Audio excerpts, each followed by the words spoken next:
This weekend, Evolution will host the largest Super Smash Bros. Melee tournament in the history of the game, with over 1600 registered players. You absolutely have to watch this tournament. Not just because of the amount of signups. This weekend might be the conclusion to 8 years of Smash storylines. But let me start at the beginning and explain to you what it is exactly that I'm talking about. Let's set the scene. It's 2008. A player called Mewtwo absolutely dominates Smash, both Melee and Brawl. Ranked first, has been ranked first for about a year. His playstyle is quite unique. He doesn't really play on instinct like everybody else. Instead, he simply sat down for thousands of hours and figured out how to cover the most options in every situation. He doesn't think as much as he simply follows a flowchart. If you want to learn more about Mewtwo, by the way, click on the screen right now, which is going to link you to his episode of the Smash Bros. Documentary, which you really should watch the entire documentary because it's amazing. But anyway, Mewtwo is dominant right now. We're going into one of the biggest tournaments at the time, Pound 3. Mewtwo is the clear favorite and he advances to the Grand Finals without much of a problem. But there's this new kid. We heard of him before. He placed third at EVO 2007, but he's still rather new to the scene and he lost his first match in this tournament.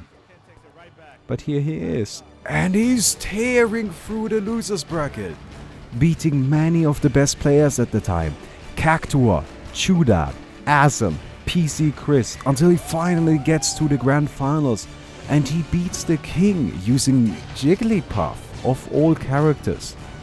This player is Mango, and this is where his storyline begins. At first, people were skeptical. They didn't like that he was using Jigglypuff, called her a gimmick character, and thought that she was the only reason why he kept winning.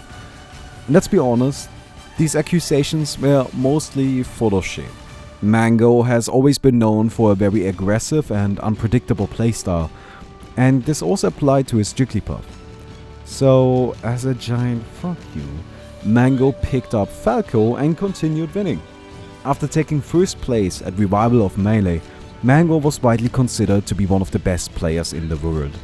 Revival of Melee also marks the first time people heard of Hungrybox, another Jigglypuff main. But unlike Mango, he was using her gimmicks. Hungrybox played very defensively and relied almost exclusively on her back air to zone people out. Neither the crowd nor Mango were particularly big fans of Hungrybox's early playstyle, and as a result he often got booed and people really didn't like him. While all of this was going on, the European Smash scene ran into a similar situation. A young Swede called Armada started placing highly at tournaments, eventually winning his first national in 2009, and from then on, he ruled the European scene. Yet again, this player was using an unconventional character in Peach. It very quickly became clear that Armada and Mango have been set on a collision course, and it didn't take long for the opportunity to arise. Genesis couldn't have carried a more fitting name. The largest Melee tournament to date, one of the few international tournaments, featured players like Mewtwo, Hungrybox, Scal, Hex, Sue, and of course, Mango and Armada.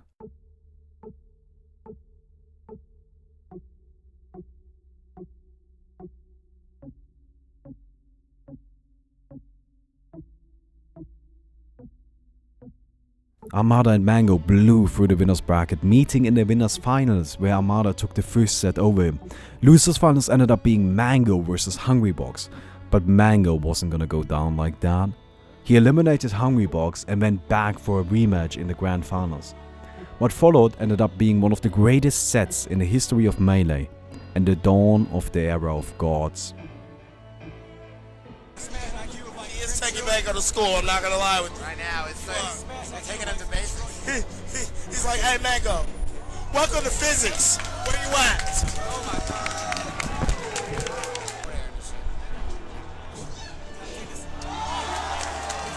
Come on, Mango. Come on, Mango. USA! USA! USA!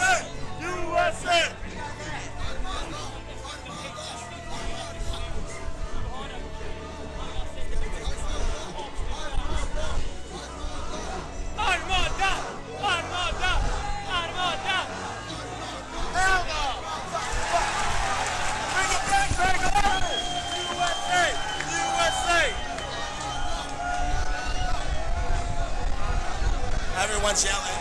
It's so hype. Come on, man. Go! Man, go! Man, go! Man, go!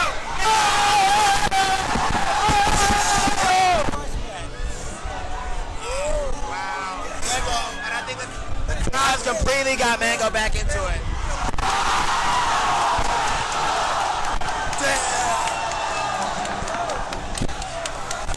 Everyone standing up on their feet.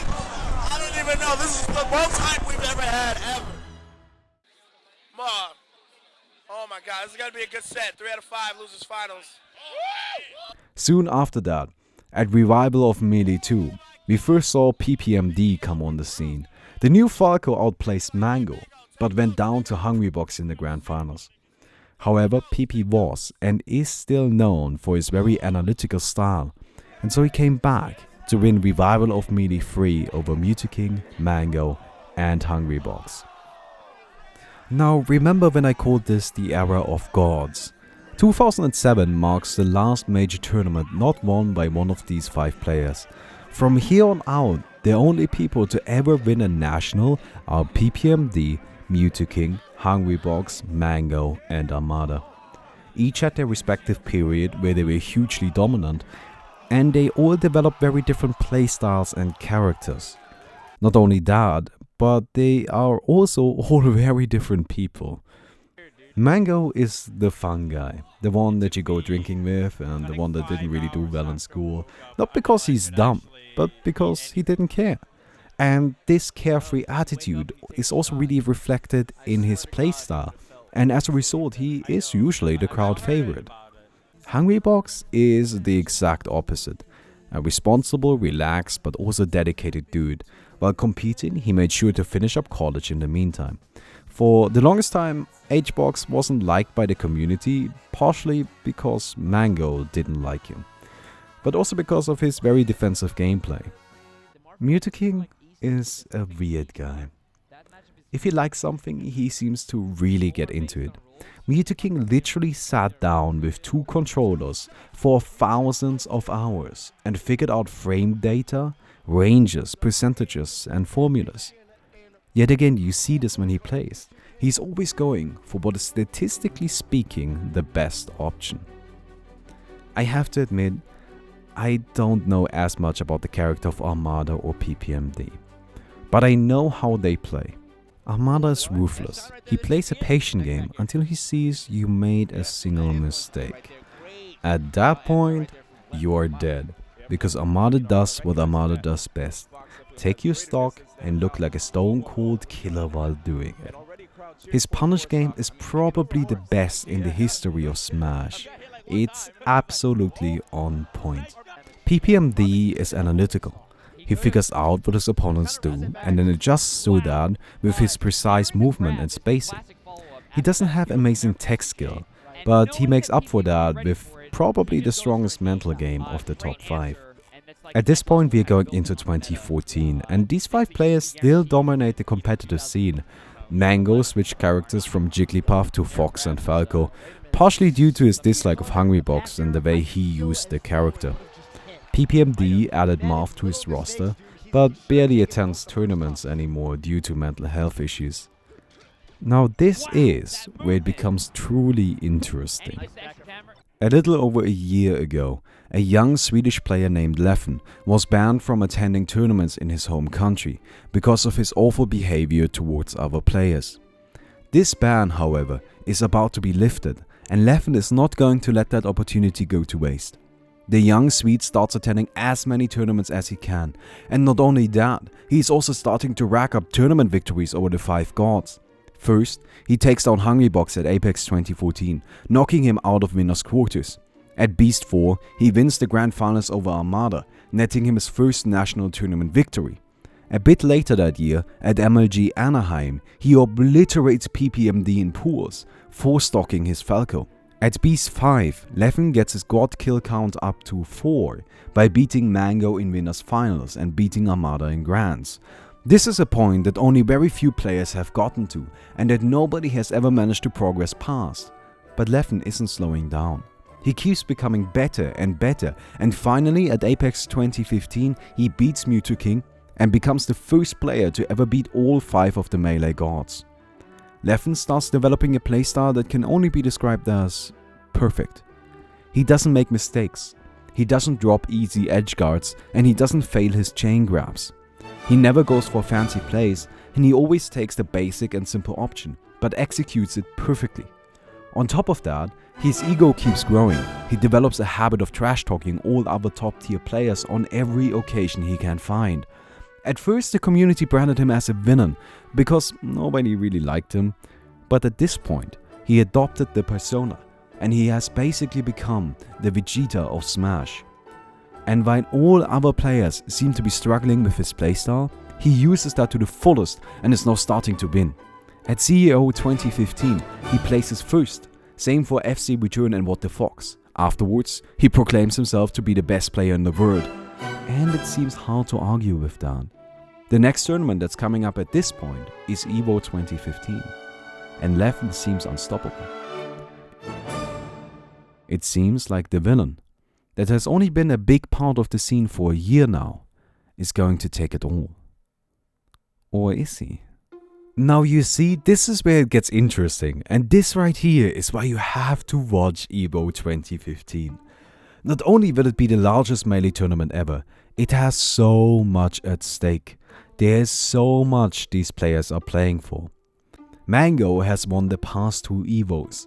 If he takes this one as well, he clearly and undoubtedly solidifies himself as the GOAT, the greatest of all time. His legacy will be the biggest out of anyone out there, only surpassed by his ego. Should Armada take it, he will rival Mango in legacy, although probably not in ego, and he will be accepted as the best player in the world. In fact, whoever wins this tournament is the best player in the world. Hungrybox would finally get to prove that he's not a lesser god, and he also gets to go out in a blaze of glory as he's semi-retiring after EVO. Overall, Hungrybox will be a player to look out for, seeing as he took second at last year's EVO, and at the recent tournament he turned into Angrybox and eliminated Leffen from the bracket, something that recently seemed impossible, and maybe he is the solution. If PPMD climbs down from his mountain and stops being a hermit for a second and instead takes this tournament, he would also solidly prove himself as the best player in the world. Even Leffen, who is known for his enormous ego, admitted that PPMD might just be better than him. But we only get to see him twice a year, so this is the moment, this is the time for this man to come out of hiding and show the world what he's made of. The last time he did that, he won Apex 2015. Leffen wants to put an end to the era of the gods. Winning this tournament probably means more to him than anyone else except for maybe Mango. He would unarguably be the best player in the world, be the first to trounce the gods, and be the one to bring a new age to an ancient game. His ego would also grow to unforeseen heights and probably swallow us all, so I'm not sure if this is a great plan. Mewtwo sadly isn't attending. He has been having both mental and physical health issues, and it's not certain that he will ever be able to properly compete again. It is a real shame that Mewtwo won't be playing, but it's probably for the best. This, however, leads into the biggest and most important point here. This tournament brings an end to the era of the gods. No matter if Leffen wins, a new generation of players is rising, and the old one seems to slowly be shifting out. Mewtwo might be quitting, Hungrybox will be attending less and less tournaments thanks to a job offer he got after finishing college. PPMD is barely seen as it is, and Mango stated himself that he only has 1 or 2 good years left in him. I don't know about Armada, but if there's only one god left, can we really talk about an era of gods anymore? For 8 years, these players have ruled this scene, and it all comes down to this final tournament. Whoever wins this, wins. That's it. Whoever wins this, wins. This is the most important tournament.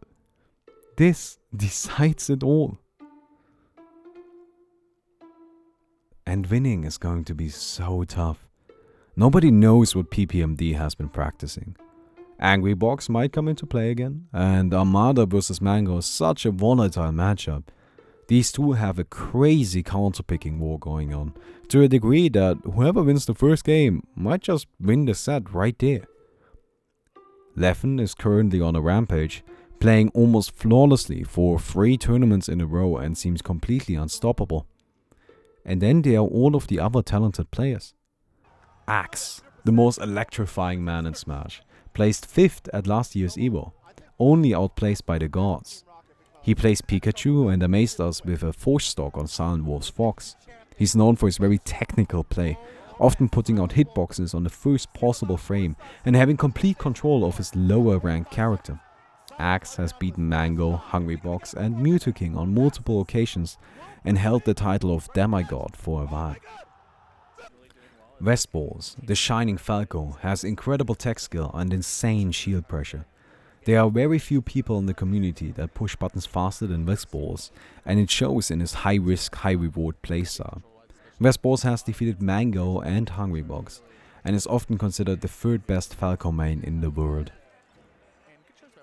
Lucky is a close friend of Mango and brings a terrifying Fox to the table.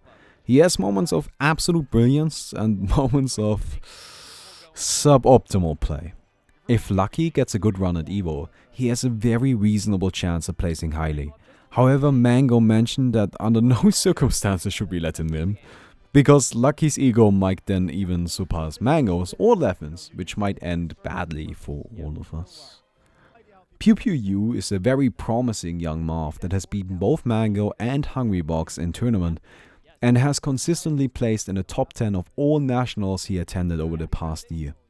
He's known for his ability to pull out pivot forward smashes whenever he likes, which is a 1-frame input.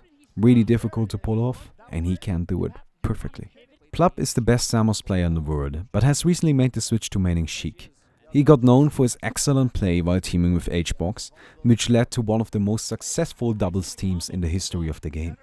He also recently almost beat Mango in a set at CEO 2015, proving that the switch to Sheik has only allowed him to further push his potential. Asphalt is a Fox main from NorCal that has consistently placed in the top 10 of nationals for 3 years. Asphalt is ruthless and doesn't ever hold back, usually destroying the early rounds of tournaments as fast as possible. I personally enjoy watching his matches a lot. He plays a very technical and efficient Fox that can be absolutely overwhelming. Amsa is the low-tier hero from Japan. He plays Yoshi, a character that was widely considered to be unviable until Amsa started attending American tournaments. Maybe due to the lack of matchup knowledge or Amsa's simply ridiculous skill, he managed to place 5th at Kings of Cali 4 and Apex 2015. He beat Mewtwo King in tournament and had a close set with Mango after an amazing losers run at Apex, beating Sue, Lucky and Asphalt.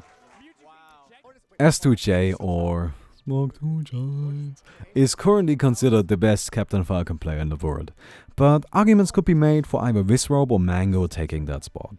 Either way, he's one of the best players in the world, being ranked at number 18 on MYOM's 2014 power rankings. He's known for his stylish but completely reckless playstyle. Often S2J will go for the fun play over the safe one, but these can also often work out. While he may not look like it, S2J has all the fire needed to play the probably funnest to watch Captain Falcon in the world. Visrobe is a 17-year-old competitive smasher from Florida, who despite his age of only 16 years, is a top player on multiple Smash titles. The 15-year-old has been making waves recently after placing 5th at both FC Return and What the Fox. As the youngest top melee player at 14 years old, he is part of the 20GX movement, which aims to change the way Captain Falcon is played from the instinctual style of a player like S2J and go towards a more optimized playstyle along the lines of Mewtwo King's Sheik. Since Visi is only 13 years old and is already making splashes on the scene, many people believe him to become a big part of the new era. But if a child of only 12 years can handle the pressure of the biggest melee tournament to date, that remains to be seen. So yeah, that's it. This is why you should absolutely watch the Super Smash Bros. Melee portion of EVO 2015. And these are the players you should look out for. Down in the description I put a link to the stream. The top 8, which might be the last of its kind, takes place on Sunday. If you're left confused by what the hell is this, Barmy, this isn't Dota, I made a video called an introduction to competitive Smash Bros. you can, of course, feel free to watch that. I think that should help you out in that regard. Anyway, I really hope that you guys give this game a shot. I promise you, there's no such thing as a disappointing top 8 in Melee. If you watch this after Evo, I'll put a link to the top 8 down in the description and you can still go watch that. Anyway, this was a brief lesson on the history of Super Smash Bros. Melee, or the EVO 2015 Survival Guide. I hope you enjoyed it. If you did, please don't forget to leave a rating on the video, and I hope to see you tomorrow.